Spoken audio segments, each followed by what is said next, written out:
Hello friends, सब लोग एकदम ठीक है? Very good. तो बच्चे, लास्ट क्लास में हम क्या डिस्कस कर रहे थे, याद है कुछ? Electric potential due to electric dipole की हम बात कर रहे थे, और वहां पर हमने उसके स्पेशल केसेस भी पढ़े थे। स्पेशल केसेस में क्या पढ़ा था आपने? वहां पे स्पेशल केसेस में एक्चुअल पॉइंट और इक्वेटोरियल पॉइंट पढ़ा था कि वहां पे इलेक्ट्रिक पोटेंशियल कैसे निकाला जाता है डायपोल के। और साथ में जो आपने ये भी चीज नोट करी थी कि मैंने आपको बताया था कि एक शॉर्टकट क्या है कि अगर आप प्लस क्यू चार्ज की तरफ जा रहे हैं तो पोटेंशियल आपके पास प्लस के पी अपॉन आर स्क्वायर आ गया था, और जब नेगेटिव चार्ज की तरफ जा रहे हैं तो माइनस के पी अपॉन आर स्क्वायर आ गया था। और जब हम इक्वेटोरियल पॉइंट की बात कर रहे होते हैं तो वहां पोटेंशियल जीरो आ गया होता है। ये कंसेप्चुअल क्वेश्चंस के लिए भी इंपॉर्टेंट है। वन वर्ड या जो वन मार्कर क्वेश्चन होते हैं वहां भी किया आ सकता है, ठीक है? तो इसको बहुत ध्यान से रखेंगे आप। आज जो हम पढ़ने वाले हैं वो बहुत ज्यादा इंपॉर्टेंट है। बहुत ज्यादा इंपॉर्टेंट का मतलब है इक्विपोटेंशियल सरफेसेस और उसकी प्रॉपर्टीज जो है, इनके ऊपर बड़े बढ़िया बढ़िया क्वेश्चन बनते हैं। और स्पेशली जो क्वेश्चन बनते हैं वो बनते हैं कंसेप्चुअल क्वेश्चंस। और आपको पता है कि फिजिक्स में तीन मेन पार्ट है, डेरिवेशन, कंसेप्चुअल एंड न्यूमेरिकल। तीन ही तरीके के क्वेश्चन होते हैं। इनमें सबसे इजी पार्ट होता है डेरिवेशन, क्योंकि डेरिवेशन रट के भी की जा सकती है, सो कॉल्ड कि डेरिवेशन रट के भी की जा सकती है। लेकिन डेरिवेशन को रटने वाले बच्चे कंसेप्चुअल और न्यूमेरिकल नहीं कर पाते। इसलिए मैंने आपको डेरिवेशन में हमेशा हर एस्पेक्ट के बारे में पूरा बताया कि डेरिवेशन कैसे कैसे किए जाते हैं और उसके अंदर क्या क्या चीजें होती हैं, हर लॉजिक कि ये स्टेप कैसे आया, इसके पीछे कितना कंसेप्ट था, सब कुछ। तो हर चीज मैं आपको बता के चल रहा हूँ। फिर भी बहुत सारी चीजें होती हैं और भी बहुत सारी चीजों को पढ़ाया जा सकता है, लेकिन हमारी जो जो भी लिमिटेशन ऑफ टाइम है, जिस जो बॉन्डिंग है हमारे साथ, उसके हिसाब से हम जो भी कर सकते हैं वो मैं करने की कोशिश कर रहा हूँ, ठीक है? राइट। बाकी लर्निंग के लिए तो कोई लिमिट होती नहीं है, उसको आप किसी भी लेवल तक पढ़ सकते हैं। अब इसी सीक्वेंस में आज हम आगे चलेंगे। हमारे पास एक रिलेशन है, relation between electric field and electric potential. याद करें कि लास्ट क्लास में मैंने आपको एक ग्राफ बताया था जिसमें इलेक्ट्रिक फील्ड और पोटेंशियल दोनों को आर के रेस्पेक्ट में सेम ग्राफ के अंदर प्लॉट किया था। वो तो था उनका एक ऐसा ग्राफ जिसमें दोनों चीज रिप्रेजेंट होती है। आज हम क्या पढ़ने वाले हैं? आज हम पढ़ने वाले हैं कि इलेक्ट्रिक फील्ड और इलेक्ट्रिक पोटेंशियल के बीच में रिलेशन क्या होता है। ये रिलेशन भी आपके कंसेप्चुअल और न्यूमेरिकल्स में बहुत काम आएगा, ठीक है? तो देखिए किस तरीके से इसको करेंगे हम। पहले मैं आपको यह बता दूं कि इस रिलेशन को जब आप एनसीईआरटी में देखने की कोशिश करेंगे तो वहां पर आपको एक डायग्राम मिलेगा। उसको पहले मैं उसका मीनिंग समझाना चाहूंगा। आपको डायग्राम मिलेगा कुछ इस तरीके से, यहां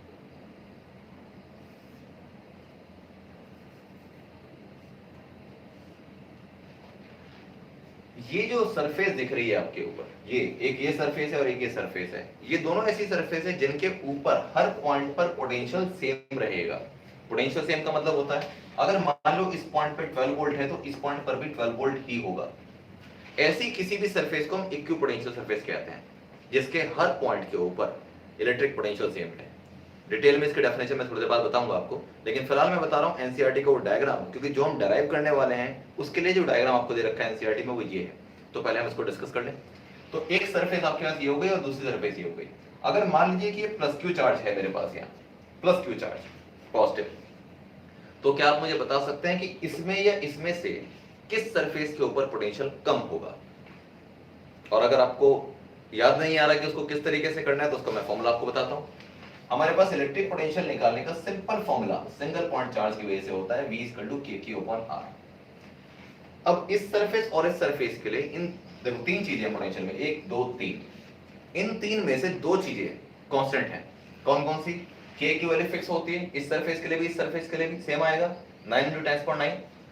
q चार्ज जो था वो ये था, वो इस सरफेस के लिए भी वही है और उस सरफेस के लिए भी वही है। अब क्या बचता है?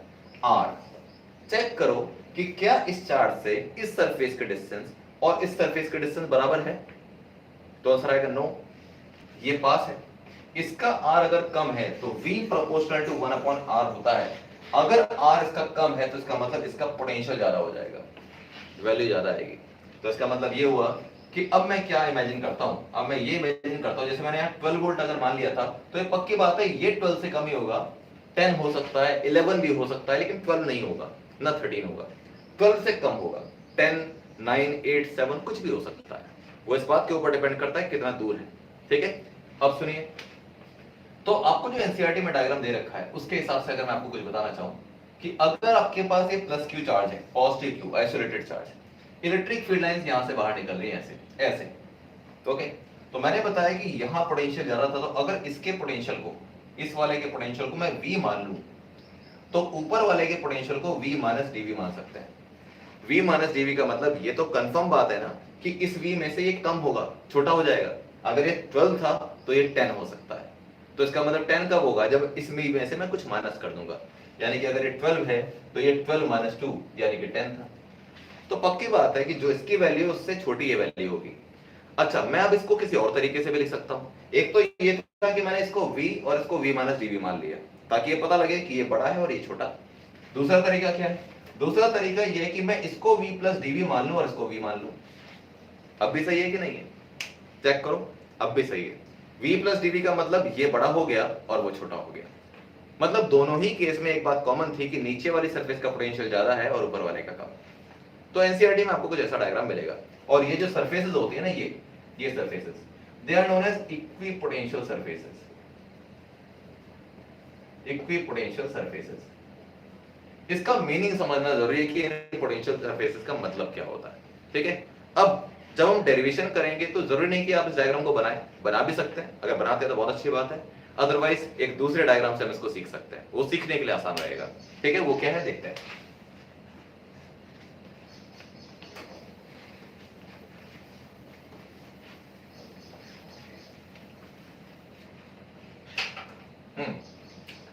तो इसके हम क्या रिलेशन ड्राइव करने वाले हैं? Relation between electric field and electric potential. Electric field और इलेक्ट्रिक पोटेंशियल के बीच में हम फॉर्मूला ड्राइव करने वाले हैं, बड़ा इंपॉर्टेंट फॉर्मूला है।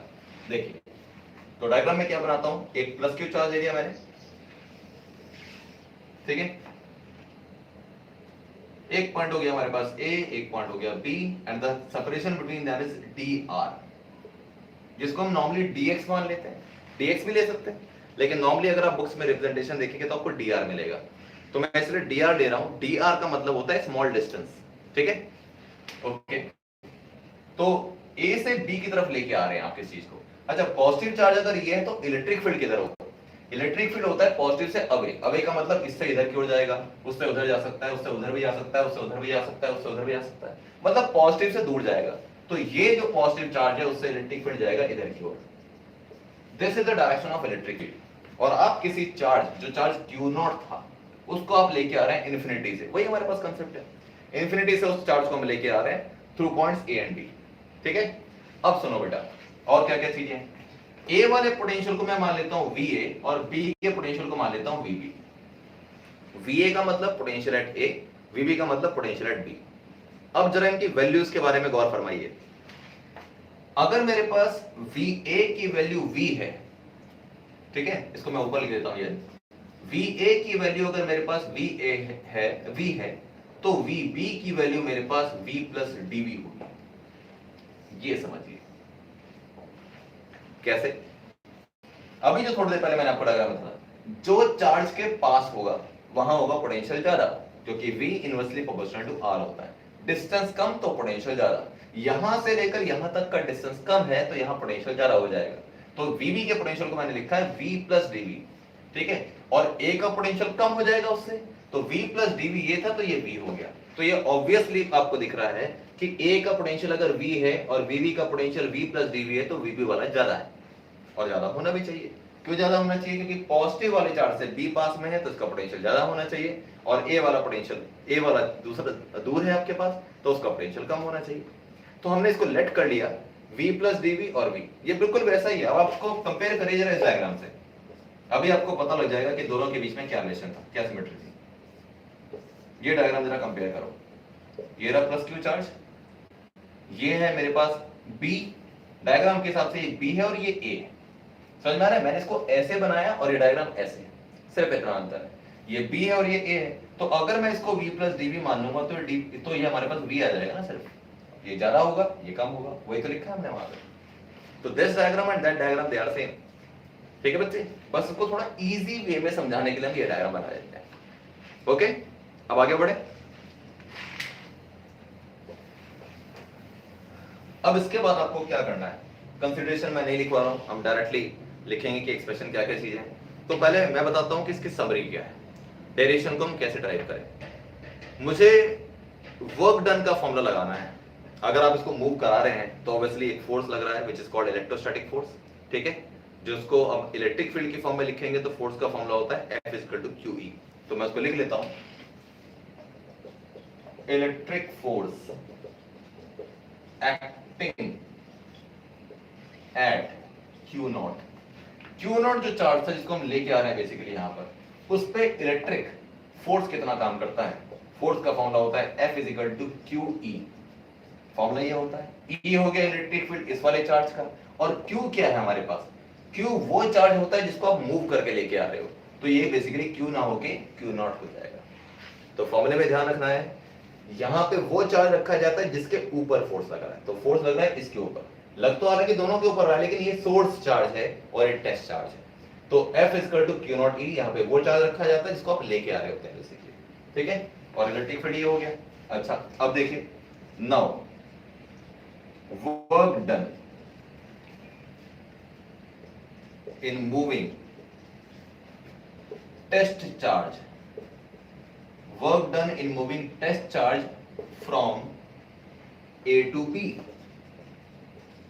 A से B पे अगर लेके आते हैं तो वर्क डन को मैं W लिख लेता हूं, फॉर्मूला होता है हमारे पास force into displacement F dot dr। Force तो F था और डिस्प्लेसमेंट A से B तक हो गया dr। आपके दिमाग में बात हो सकती है कि सर आपने जब dr लिया तो उसको dw क्यों नहीं ले लिया, बिल्कुल सही बात है, स्मॉल डिस्टेंस के लिए स्मॉल वर्क डन लिखा जाता है जनरली, लेकिन क्योंकि हमने कहीं कोई एंड पॉइंट सेलेक्ट ही नहीं कर रखा कि कहां से कहां तक लेके आओगे, इंटीग्रेशन की कोई लिमिट फिक्स नहीं कर रखी है, इसलिए आप उस dw को w भी लिख सकते हो। तो ध्यान रखो, जब कैलकुलेशन होगी कि इन्फिनिटी से किसी p पॉइंट तक जा रहा है और उसके बीच के पॉइंट सेलेक्ट करूंगा तो स्मॉल पार्ट लूंगा तो स्मॉल वर्क डन लिखा जाएगा, लेकिन जब हम फाइनली कैलकुलेशन सिर्फ इन दोनों की कर रहे हैं तो जितना भी वर्क डन होगा वो सिर्फ A से B तक ही करना है आपको, यानी कि आपको फाइनल जो वर्क डन निकालना है वो सिर्फ A से B तक का निकालना है, उससे आगे का नहीं निकालना, तो वही टोटल वर्क डन है, और वही टोटल वर्क डन है तो इसलिए हमने इसको dw ना लिख के w लिख दिया, w equal to F dot dr। अब सॉल्व कैसे करते हैं बेटा, F dr cos कितना, A डॉट B का फॉर्मूला हो गया AB cos थीटा, जरा चेक करिए, F dr cos थीटा, dr है इधर की ओर और इलेक्ट्रिक फील्ड है उधर की ओर, और आपको यह पता है कि जिधर की ओर इलेक्ट्रिक फील्ड होगा उधर इलेक्ट्रिक फोर्स भी होगा, यहाँ क्यों होगा, क्योंकि पॉजिटिव चार्ज, सोचिए ये पॉजिटिव चार्ज है, ये Q नॉट है, ये पॉजिटिव वाला इस Q नॉट को किधर फोर्स लगाएगा, रिपेल करेगा ना, तो इसका मतलब जिधर इलेक्ट्रिक फील्ड है बेसिकली फोर्स भी उधर ही, दोनों सेम डायरेक्शन में काम कर रहे हैं, तो रिपल्शन हो रहा है, फोर्स लगा उधर की ओर, dr इधर की ओर हुआ, तो एंगल उनके बीच में कितने का हो गया, उनके बीच में एंगल हो गया 180 डिग्री का, तो F dr cos 180 डिग्री, तो सॉल्व करके कितना आता है, माइनस का F dr आएगा, क्यों, क्योंकि cos 180 डिग्री माइनस 1 होता है, माइनस 1 की मल्टीप्लाई इससे करेंगे तो माइनस का F dr आ जाएगा, ठीक है बेटा, ये आ गया हमारे पास W, इसको मैं इक्वेशन नंबर 1 लेट करता हूं। अब दूसरी बात क्या है हमारे पास, दूसरी बात ये है कि मेरे पास F का फॉर्मूला तो Q नॉट E लिखा हुआ है, अगर F का फॉर्मूला Q नॉट E है तो उसको अगर मैं यहां पुट कर दूं, पुट कर सकते हैं या नहीं, फोर्स तो दोनों सेम ही है, तो अगर मैं उसी को और सॉल्व कर लूं तो ऑल्सो करके W equal to minus F की जगह मैं लिख देता हूं Q नॉट E, ठीक है, और साथ में dr, let it be equation number 2। तो ये जो फॉर्मूला ड्राइव किया है इसमें इस फोर्स की वैल्यू पुट कर दी।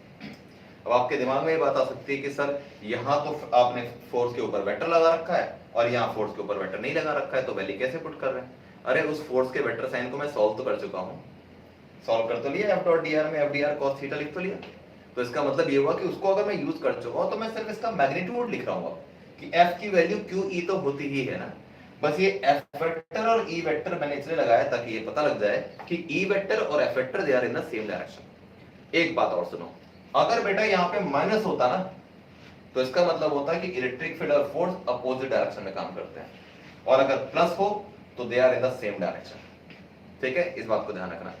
ओके, अब ये तो हमारे पास W निकला, अब इसके बाद क्या करना है, हम डेराइव करना चाहते हैं। अब देखो ऐसा होता है कि कई बार मान लो कि आप डेरिवेशन कर रहे हैं और डेरिवेशन करते करते दो तीन बातें होती हैं, मान लो कोई नया डेरिवेशन एग्जाम में आया तो सबसे पहला केस क्या होता है कि आपको डेरिवेशन का स्टार्ट ही याद नहीं आ रहा कि डेरिवेशन कैसे करना था, कहां से स्टार्ट करना था, एक बार स्टार्ट पता लग जाए तो फिर वो होता चला जाएगा, होता है कि नहीं ऐसा, हाँ ऐसा होता है। एक तो ये बात हुई, दूसरी प्रॉब्लम आती है कि आप डेरिवेशन में आगे बढ़े और बीच में फंस गए, अब नहीं याद आ रहा। जैसे मान लो कि जैसे मैंने ये कर दिया और मैं मानता हूं कि चलो मुझे याद ही नहीं आ रहा मुझे क्या करना है, तो मुझे क्या सोचना चाहिए? मुझे ये सोचना चाहिए मैं क्या डेराइव करना चाहता हूं। मैं relation between electric field and electric potential derive करना चाहता हूं। इलेक्ट्रिक फील्ड तो मैं ला चुका हूं, लेकिन अभी तक कहीं भी इलेक्ट्रिक पोटेंशियल नहीं आया, और जब तक इलेक्ट्रिक पोटेंशियल को मैं लेके नहीं आऊंगा यहाँ पे, तब तक मैं उनके बीच में रिलेशन निकालूंगा कैसे? तो इसका मतलब यह है कि मुझे अब ये सोचना पड़ेगा कि क्या कोई ऐसा फॉर्मूला है वर्क डन का, क्योंकि वर्क डन लिखा है, क्या वर्क डन का ही कोई और ऐसा फॉर्मूला होता है जिसके अंदर इलेक्ट्रिक पोटेंशियल आ जाए? सोचिए, W equal to V into Q, बिल्कुल होता है, ठीक है। और वैसे भी आप डायग्राम में अगर देखें, जैसे V equal to W upon Q होता है, तो W equal to V into Q हो जाएगा। डायग्राम में आप देखें तो पोटेंशियल तो दिखा रखा है ना हमने, लेकिन अब तक यूज नहीं किया ना। अब देखते हैं। नाउ या ऑल्सो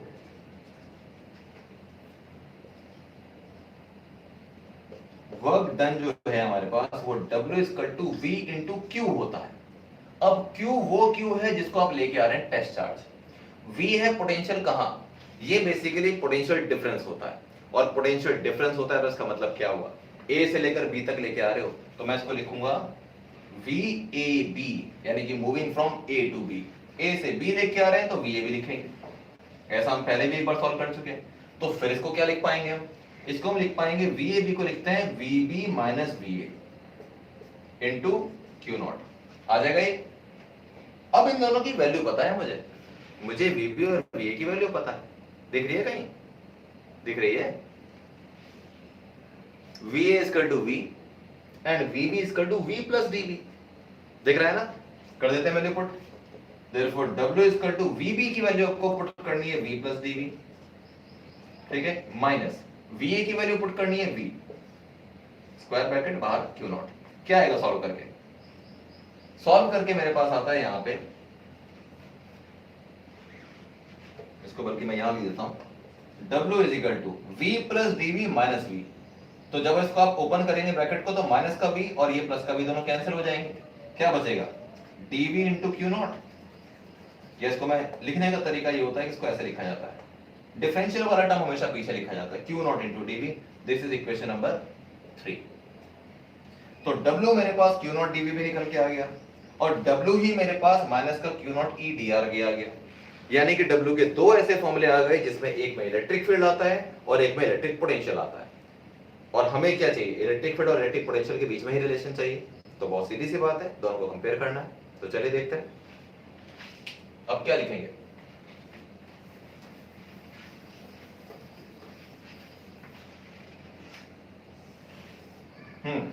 अब क्या लिखेंगे? अबे लिखेंगे therefore from equation 2 and 3 we get, equation 2 और 3 से हमको क्या मिल गया? इक्वेशन 2 और 3 से आपको मिल गया minus Q not E D R is equal to Q naught into DV. अब क्लियर बात है क्या करना है, क्यू नॉट से क्यू नॉट कैंसिल कर दो, तो क्या सॉल्व करके आता है? ई आता है हमारे पास माइनस का डीवी अपॉन डी आर। इस माइनस साइन को मैं इधर ले सकता हूं, minus DV upon D R. This is the final relation, E is equal to minus DV upon D R. And believe me, ये कितना इंपॉर्टेंट रिलेशन है। और सबसे कमाल की बात पता है क्या, एक तो होता है कि हमने फॉर्मूला ड्राइव कर लिया, बात खत्म, डेरिवेशन खत्म हो गया, हम खुश हो गए। लेकिन ये कुछ अलग तरीके का डेरिवेशन है। डेरिवेशन तो बिल्कुल वैसे ही हो रहा है जैसे और डेरिवेशन होते हैं, लेकिन इसका जो रिजल्ट निकल के आता है ना, वो बहुत कुछ कहता है, बहुत कुछ। और वो क्या कुछ कह रहा है मैं बताता हूं।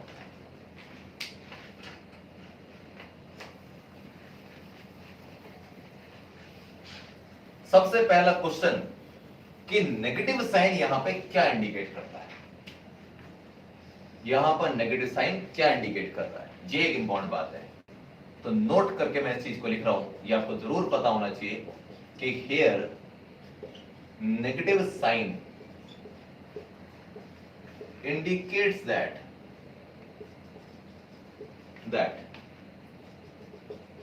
electric potential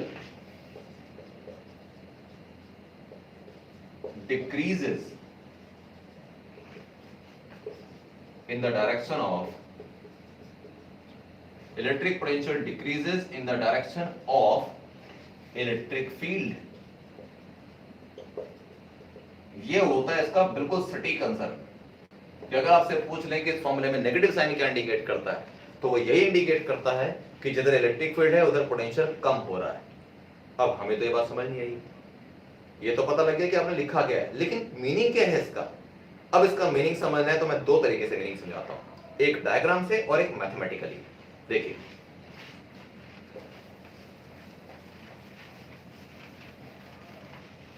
पहला मीनिंग ये निकल के आया, उसमें लिखा था कि इलेक्ट्रिक फील्ड की जिधर डायरेक्शन है, अभी जो हमने डायग्राम बनाया था उसमें ऐसे बनाया था ना, प्लस क्यू चार्ज यहाँ पे था, यहाँ पॉइंट बी था, यहाँ पॉइंट ए था, और मैंने आपको बताया था कि ए पॉइंट पर पोटेंशियल कितना था v, और बी पॉइंट पर पोटेंशियल था कितना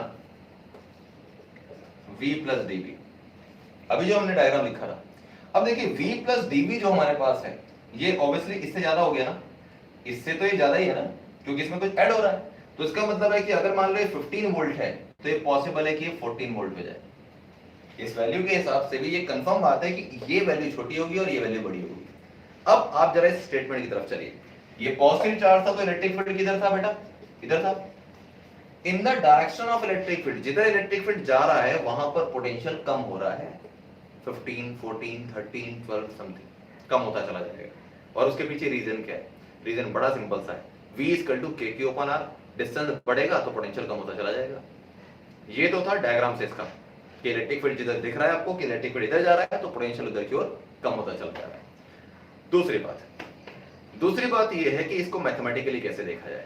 तो मैथमेटिकली ऐसे देखा जाए कि मैं सिंपली अगर इन दोनों को माइनस कर देता हूं, अब कैसे, इलेक्ट्रिक फील्ड के डायरेक्शन में पोटेंशियल कम हो रहा है, इलेक्ट्रिक फील्ड के डायरेक्शन में पोटेंशियल कम हो रहा है, तो इसका मतलब ये हुआ कि अगर मैं बाद वाले पोटेंशियल से, अभी तो हम जब कैलकुलेशन कर रहे थे तो हमने VB माइनस VA लिया था, क्यों, क्योंकि हम चार्ज को इधर से इधर लेके आ रहे थे। अब मैं बात करता हूं कि इलेक्ट्रिक फील्ड की डायरेक्शन में क्या हो रहा है, तो इलेक्ट्रिक फील्ड की डायरेक्शन में अगर मैं इधर से इधर की ओर जाता हूं तो मेरे पास VBA जो आएगा वो कितना आएगा, VBA का मतलब आएगा VA माइनस का VB। मेरे पास VA कितना था, 14 था, VB कितना था, 15 था, आंसर कितना आया, नेगेटिव। नेगेटिव आया ना आंसर। इसका मतलब क्या हुआ, जिधर इलेक्ट्रिक फील्ड जा रहा है उधर पोटेंशियल कम होता चला जा रहा है, नेगेटिव होता चला जा रहा है। नेगेटिव का मतलब लेस होना, पहले से लेस होना, इसीलिए तो फॉर्मूले में नेगेटिव साइन आ रहा है। यानी कि इस फॉर्मूले में dv का मतलब क्या होता है, dv का मतलब होता है चेंज इन पोटेंशियल, यानी कि दो पोटेंशियल को आप माइनस करेंगे। तो माइनस करने का तरीका क्या होता है, फाइनल माइनस इनिशियल। तो अगर मैं इसके हिसाब से भी फाइनल माइनस इनिशियल करता हूं, VA माइनस VB करता हूं, तो नेगेटिव आंसर आता है ना। तो नेगेटिव लिखा तो है यहाँ पे, नेगेटिव आएगा। ये इसका मतलब था मैथमेटिकली, और आप कंसेप्चुअली अगर इसको डायग्राम से देखें तो आपको पता लग जाता है जिधर की ओर इलेक्ट्रिक फील्ड जा रहा है उधर की ओर पोटेंशियल कम होता चला जा रहा है। अब दिमाग में एक बात आती है कि सर ये तो अपने पॉजिटिव चार्ज लिया था। अगर मैं एक अच्छे स्टूडेंट की तरह सोचूं कि सर आपने तो एक पॉजिटिव चार्ज लिया था और आपने कह दिया कि भाई इधर की ओर इलेक्ट्रिक फील्ड जा रहा है, पोटेंशियल कम हो रहा है, दिख रहा है, but what about negative charge. अगर मैं प्लस क्यू की जगह माइनस क्यू चार्ज रख दूं तो क्या ये तब भी ट्रू है, क्या ये तभी भी ट्रू है। तो देखें, देख लेते हैं। मैं एक डायग्राम बनाता हूं, उसका तुम सोचना, और वो आपका नेक्स्ट क्लास के लिए होमवर्क हो जाएगा, सोचना कि नेगेटिव चार्ज के हिसाब से क्या क्या होना चाहिए। ओके, बल्कि मैं एक काम करता हूं, नेक्स्ट क्लास के लिए टाइम नहीं देता हूं, इस काम को आज ही खत्म करते हैं। मैं अभी आपको एक जो चीज लिखूंगा, ठीक है, आप सोचना उसके बारे में, टेक 10-15 सेकंड, ज्यादा टाइम नहीं, इतने टाइम में हो जाएगा। 10-15 सेकंड में उसको सोचेगा, फिर हम डिस्कस करेंगे कि उसका आंसर एग्जैक्टली क्या होना चाहिए और वो चीज इससे वेरीफाई हो रही है कि नहीं। ये फॉर्मूला सिर्फ पॉजिटिव चार्ज के लिए नहीं है, ये फॉर्मूला हर तरीके के चार्ज के लिए, चाहे पॉजिटिव हो चाहे नेगेटिव। तो वही देखना है कि वेरीफाई भी तो होना चाहिए। अगर बेटा मैं माइनस क्यू चार्ज ले लूं यहां पे पॉइंट चार्ज, और फिर वही बात करता हूं कि यहां पे मेरे पास ए पॉइंट था, यहां बी पॉइंट था। ओके, अब मुझे बताओ कि ए और बी पॉइंट में से वैल्यू पोटेंशियल की ज्यादा कहां पर आएगी। पहली बात कि पोटेंशियल की वैल्यू ज्यादा कहां पर आएगी, तो आपको पता है कि जो चार्ज के पास होगा मैग्नीट्यूड वाइज, वैल्यू वाइज बोल रहा हूं, साइन वाइज नहीं, वैल्यू वाइज, V = KQ/R, यानी कि V प्रोपोर्शनल टू 1/R। जहां पे R कम वहां पर V ज्यादा, तो यहां पर R कम है तो यहां V ज्यादा होगा। चलो मैं एक काम करता हूं, वही आंसर लेता हूं, 15 वोल्ट, और यहां 14, ठीक है। चार्ज से दूर जाओगे तो R कम हो गया तो V बढ़ जाएगा। ये हुआ। इलेक्ट्रिक फील्ड की डायरेक्शन कहां है? इलेक्ट्रिक फील्ड की डायरेक्शन होगी टूवर्ड्स द नेगेटिव चार्ज। इसका मतलब ये नेगेटिव चार्ज है तो इलेक्ट्रिक फील्ड इधर आएगा, नेगेटिव ये है तो इलेक्ट्रिक फील्ड इधर आएगा। ओके, अब क्वेश्चन वही है कि क्या इलेक्ट्रिक फील्ड की डायरेक्शन में पोटेंशियल कम हो रहा है? क्या इलेक्ट्रिक फील्ड की डायरेक्शन में इलेक्ट्रिक पोटेंशियल कम हो रहा है? जो लिखा है note here, negative sign indicates that electric potential decreases in the direction of electric field. क्या ये स्टेटमेंट अभी भी वैलिड है? अगर वैलिड नहीं है तो बेटा कंसेप्ट ही बेकार हो गया, और अगर वैलिड है तो बहुत बढ़िया बात है। सोचिए, टेक 10 सेकंड्स, दिमाग लगा लो पूरा, फिर मैं बताता हूं।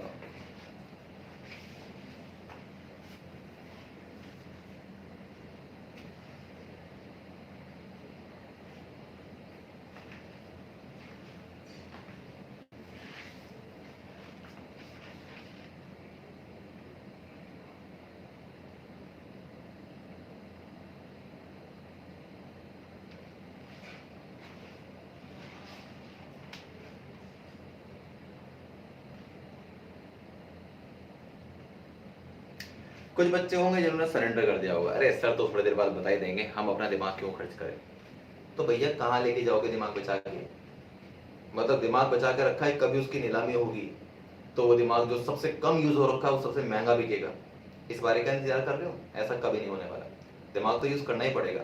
अब नहीं यूज करोगे तो एग्जाम में करना पड़ेगा, एग्जाम में सडनली यूज करोगे तो समझ ही नहीं आएगा, तो फिर फायदा क्या रहेगा यूज करने का? अब करो यूज, अब थोड़ा सा यूज करोगे तो एग्जाम में बहुत हेल्प मिलेगी। रेडी है? ओके। वहां पे मैं जानता हूं कि ऐसे कुछ बच्चे होंगे जो ये सोचते होंगे, या शायद मैक्सिमम बच्चे ऐसे होंगे जो सोचते होंगे नहीं सर ये वेरीफाई नहीं हो रहा है यहाँ पे, क्योंकि इलेक्ट्रिक फील्ड इधर की ओर है। इलेक्ट्रिक फील्ड अगर इधर की ओर लिखा है कि negative sign indicates that electric potential decreases in the direction of electric field, कि इलेक्ट्रिक फील्ड तो इधर की ओर है लेकिन इलेक्ट्रिक पोटेंशियल तो 14 से 15 हो रहा है, तो ये डिक्रीज नहीं हो रहा है, ये तो इंक्रीज हो रहा है। लगेगा हमको ऐसा? लगा ऐसा? अगर लगा है तो कोई दिक्कत की बात नहीं, ठीक है। आपने एनालाइज करा, इस बात के लिए मैं आपको अप्रिशिएट करता हूं। अब मैं आपको बताता हूं कि इसका आंसर क्या है। वेरिफिकेशन तो होगा बिल्कुल। आपको पता है कि इलेक्ट्रिक पोटेंशियल, अगर पॉजिटिव क्यू चार्ज की वजह से इलेक्ट्रिक पोटेंशियल का फॉर्मूला लिखते हैं तो वो आता है प्लस के क्यू अपॉन आर, और अगर माइनस क्यू की वजह से मैं इलेक्ट्रिक पोटेंशियल का फॉर्मूला लिखता हूं तो माइनस के क्यू अपॉन आर आता है। ये पता है ना, स्केलर क्वांटिटी है, प्लस चार्ज होगा तो प्लस आ जाएगा, माइनस चार्ज होगा तो माइनस आ जाएगा। आर पॉजिटिव नेगेटिव था नहीं, ठीक है। अब सुनो, तो इसका मतलब है कि ये जो मैंने पोटेंशियल की वैल्यू लिखी है, वैल्यू तो बिल्कुल सही लिखी है। चार्ज के हिसाब से डिस्टेंस बढ़ रहा है तो यहाँ पे नंबर कम हो जाएगा, यहाँ नंबर ज्यादा आएगा, लेकिन क्योंकि नेगेटिव चार्ज है तो ये माइनस का 15 और ये माइनस का 14 होगा, बस ये अंतर है। होगा 14 15 ही, लेकिन ये होगा माइनस का, ये होगा प्लस का। अब मुझे बताओ कि माइनस 14 से माइनस 15 कम है कि ज्यादा है? माइनस 14 से माइनस 15 ज्यादा है या कम है? कम है भाई। माइनस 14 से छोटा होता है माइनस 15, जितना नेगेटिव में जाओगे बढ़ते जाएगा नंबर, वैल्यू कम होती चली जाएगी। अब मुझे बताइए कि अगर ये मोर है और ये लेस है तो इलेक्ट्रिक फील्ड के डायरेक्शन में इलेक्ट्रिक पोटेंशियल डिक्रीज हो गया कि नहीं? हो गया डिक्रीज, मोर से लेस हो गया। अभी भी, अब ये तो थी कंसेप्चुअल बात, कंसेप्चुअल का मतलब डायग्राम से। अब जरा देखते हैं क्या मैथमेटिकली भी वेरीफाई हो रहा है, क्या मैथमेटिकली भी पोटेंशियल का नेट निकल के नेगेटिव आ रहा है? देखते हैं। ए से बी की तरफ जा रहे हैं, इलेक्ट्रिक फील्ड की डायरेक्शन तो ए से बी की तरफ है, तो अगर मैं ए से बी की तरफ जा रहा हूं तो मुझे VB माइनस VA करना पड़ेगा। VAB is equal to VB minus VA। VB कितना है? माइनस का 15। VA कितना है? माइनस का 14। सॉल्व करके कितना आया? माइनस का 15 प्लस 14। आंसर नेगेटिव ही आ गया ना, -1 ही आ गया ना आंसर। तो इसका मतलब क्या है? पिछले केस में भी तो माइनस ही आ रहा था आंसर, इस केस में भी माइनस ही आ रहा है। दोनों चीजें वेरीफाई हो गई। मैथमेटिकली भी पता लगा पोटेंशियल नेगेटिव आंसर का मतलब है कम हो रहा है, और पॉजिटिव आंसर का मतलब बढ़ रहा है। कोई चीज अगर बढ़ेगी तो आंसर पॉजिटिव आएगा, कोई चीज कम हो रही होगी तो आंसर नेगेटिव आएगा। फाइनल में से इनिशियल करेंगे तो ये आपको डायग्राम से भी क्लियर हो गया और इससे भी हो गया। माइनस क्यू चार्ज था तो ये दोनों माइनस के थे, अगर प्लस क्यू चार्ज होता तो दोनों प्लस के होते, लेकिन वैल्यू 14 15 ही रहती जहां पे जैसे। क्योंकि आर दोनों का उसी तरीके से, तो वैल्यू वही रहेगी लेकिन साइन बदल जाएंगे। और आपको पता है साइन बदलने से प्लस का 14 और प्लस का 15 रखा जाए तो प्लस का 15 बड़ा है, लेकिन माइनस का 14 और माइनस का 15 रखा जाए तो माइनस का 15 छोटा है। ये प्लस और माइनस का तो डिफरेंस है। ठीक है बेटा, तो दोनों केस में ये वेरीफाई होता है कि ये स्टेटमेंट बिल्कुल सही लिखा है कि जिधर इलेक्ट्रिक फील्ड हो रहा है, जिधर इलेक्ट्रिक फील्ड मूव कर रहा है, उधर की ओर पोटेंशियल कम होता चला जा रहा है। ठीक है बेटा, राइट, ये इसका कंसेप्चुअल पार्ट था। तो ये डेरिवेशन था और इसके पीछे इसका एस्पेक्ट था, इसलिए मैंने कहा था कि बड़ा बड़ा इंपॉर्टेंट पार्ट है। ओके, चलिए अब आगे देखते हैं क्या है। ये क्वेश्चन कई बार पूछ लिया जाता है 1 मार्क में कि what does negative sign indicates in the formula.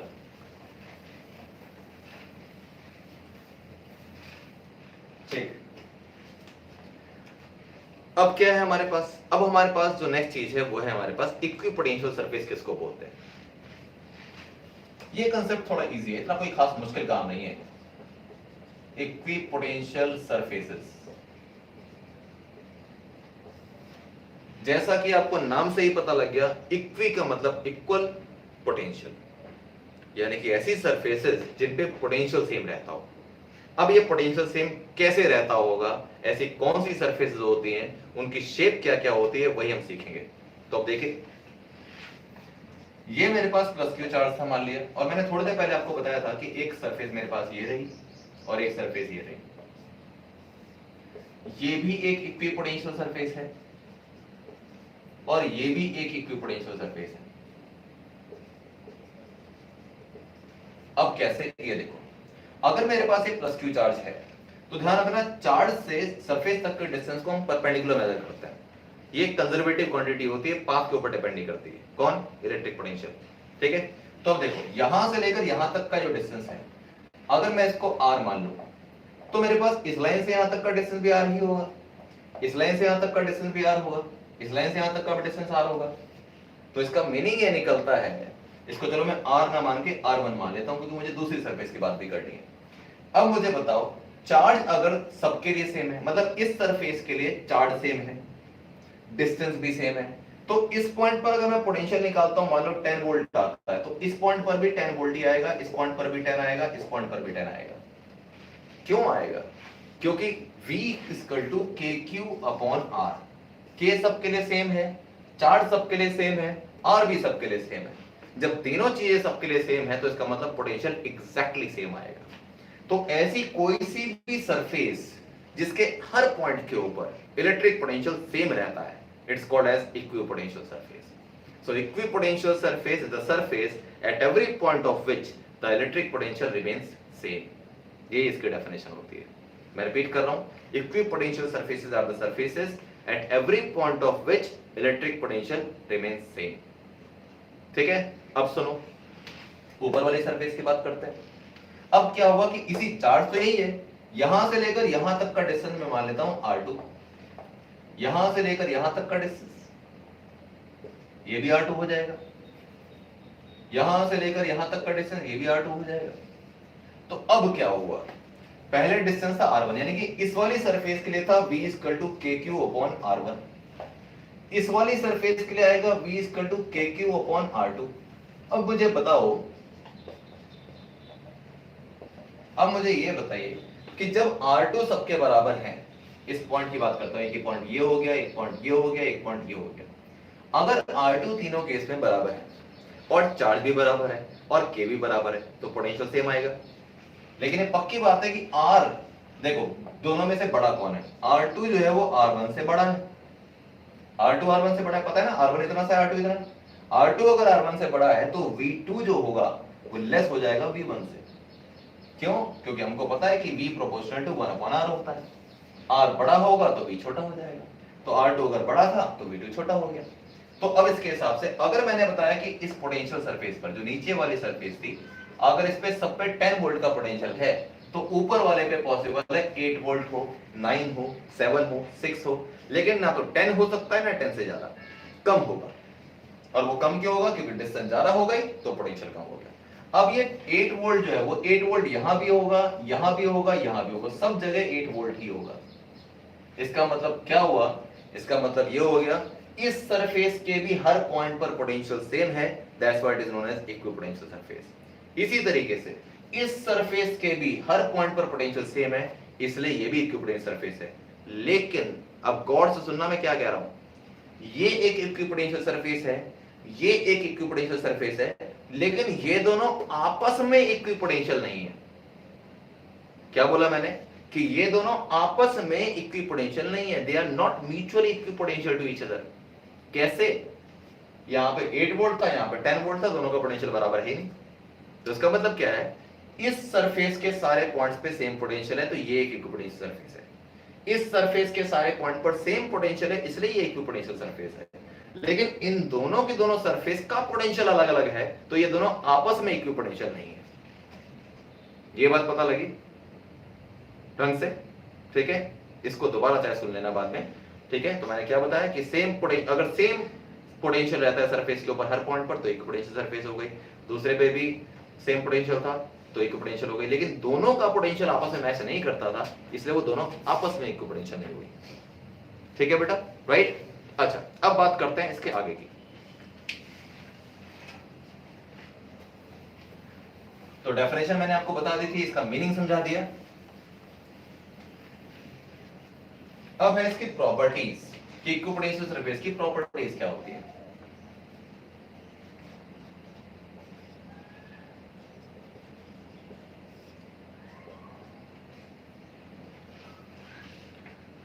सबसे पहली बात कि इक्विपोटेंशियल सरफेस जो होती हैं उनके बीच में गैप कम होता जाता है जब इलेक्ट्रिक फील्ड स्ट्रांग होता है, यानी कि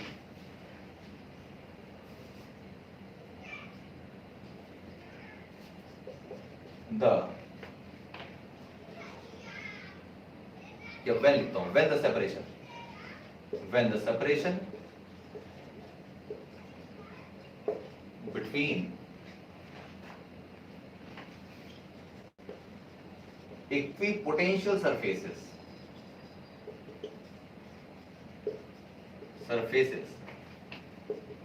is small. When the separation between equipotential surface is small, comma, electric field is strong. Electric field is strong. क्या मतलब निकला? इसका मतलब ये निकलता है कि बेटा मैं एक चार्ज लेता हूं प्लस क्यू, और मैं बात करता हूं कि इस प्लस क्यू चार्ज से इक्विपोटेंशियल सरफेस कैसे बनेगी। ठीक है, तो इसको बोलते हैं हम स्फेरिकल सिमेट्री। स्फेरिकल सिमेट्री का मतलब ये होता है कि स्फेयर्स बनेंगे इसके चारों तरफ। मैं आपको दो डायग्राम बना के दिखाता हूं। एक तो डायग्राम था ये, ठीक है, और एक डायग्राम है ये। मैं चाहता हूं कि आप दोनों के बीच में कंपैरिजन करें, आपको पता लगेगा।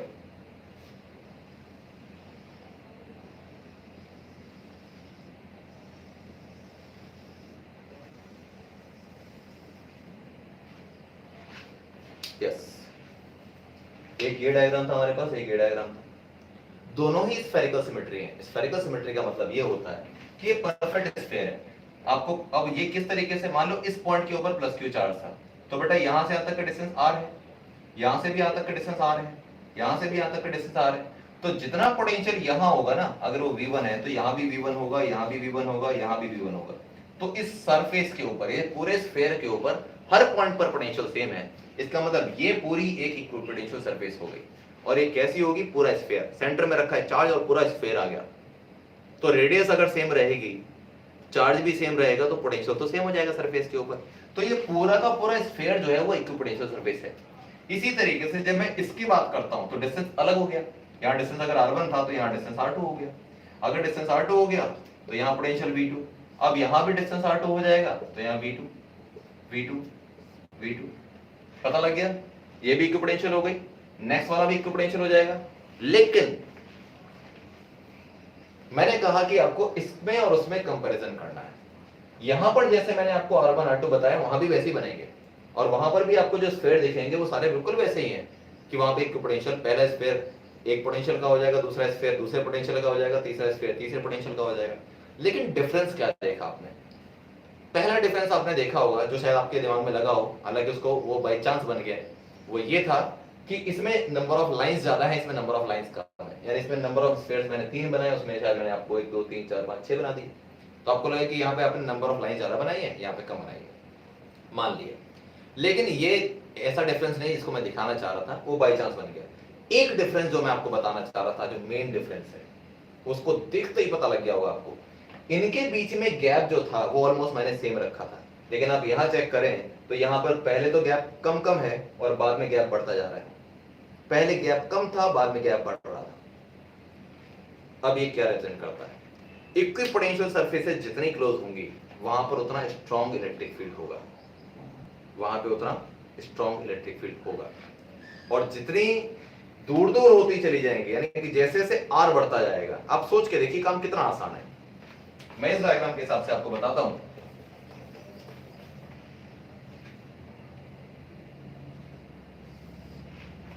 इलेक्ट्रिक फील्ड ऐसे बनेगा पॉजिटिव चार्ज से बाहर की ओर। इलेक्ट्रिक फील्ड का फॉर्मूला क्या था? KQ/R², बेसिक फॉर्मूला ये। तो इसका मतलब है इलेक्ट्रिक फील्ड जब डिस्टेंस कम होगा तो इलेक्ट्रिक फील्ड होगा स्ट्रॉन्ग, और जैसे जैसे आप दूर चले जाओगे आर बढ़ता जाएगा, इलेक्ट्रिक फील्ड कम होता चला जाएगा। जितनी फील्ड लाइंस पास पास होती हैं उतना स्ट्रॉन्ग इलेक्ट्रिक फील्ड हो जाता है। फील्ड लाइन जैसे जैसे पास होती हैं, जितनी जितनी ये फील्ड लाइंस नहीं, जितनी इक्विपोटेंशियल सरफेस के बीच में गैप कम होगा उतना स्ट्रॉन्ग इलेक्ट्रिक फील्ड होता है। वो क्यों होता है उसके बारे में आपसे नेक्स्ट क्लास में बात करूंगा, लेकिन फिलहाल मैं आपको ये बताना चाहूंगा। और प्रॉपर्टीज भी हम इसके बारे में पढ़ेंगे, लेकिन मैं आपको कुछ प्रॉपर्टीज वर्बली बता रहा हूं और मैं चाहूंगा कि आप उसका आंसर ढूंढे कि ऐसा क्यों होता है। एक तो होता है कि प्रॉपर्टी हमने देखी, हमको बुक में मिल जाएगी, हमने रट लिया, लेकिन वो प्रॉपर्टी वो क्यों है, ऐसा क्यों होता है उसके अंदर, वो अगर आपको नहीं पता तो फिर बेटा आप इनकम्प्लीट पढ़ रहे हैं, फिर तो कंसेप्चुअल क्वेश्चन नहीं होंगे। तो पहले मैंने आपको प्रॉपर्टी ये बताई कि when the equipotential surface are closer, electric field is strong at that point। जहां पे इक्विपोटेंशियल सरफेस पास पास होंगी वहां पर इलेक्ट्रिक फील्ड स्ट्रांग होगा, और जहां पे उनके बीच का सेपरेशन बढ़ता जाएगा वहां इलेक्ट्रिक फील्ड लेस होगा। पहली बात। दूसरा होता है कि equipotential electric field lines are always perpendicular to equipotential surfaces. जो इक्विपोटेंशियल सरफेस होती है उसके परपेंडिकुलर होती है हमेशा इलेक्ट्रिक फील्ड लाइंस। ठीक है, ये क्यों होता है ये आपको सोचना है।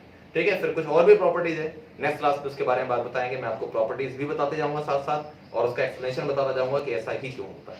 ठीक है बेटा, तो बहुत ढंग से इसको आप पढ़िएगा। ये टॉपिक बड़ा कंसेप्चुअल है और इस टॉपिक के बेस पर कुछ हायर ऑर्डर क्वेश्चन भी बनेंगे बाद में, तो इसलिए आपको उसको बहुत गहराई से पढ़ना है। और मैं चाहूंगा कि जो मैंने पढ़ा दिया आपको आप एक बार बुक में जरूर पढ़ें उसको, ताकि कुछ और क्लैरिटी हो, और जितना बुक में पढ़ेंगे कुछ एक्स्ट्रा ही मिलेगा। और फिर आपको लगता है कोई नई चीज आपको मिल गई, आप सीधा मुझसे पूछिए, मुझे अच्छा लगेगा। ठीक है बेटा, तो ध्यान रखिए अपना बहुत बहुत। Take very good care of your health and your colleagues as well as your parents. Next class में मिलते हैं।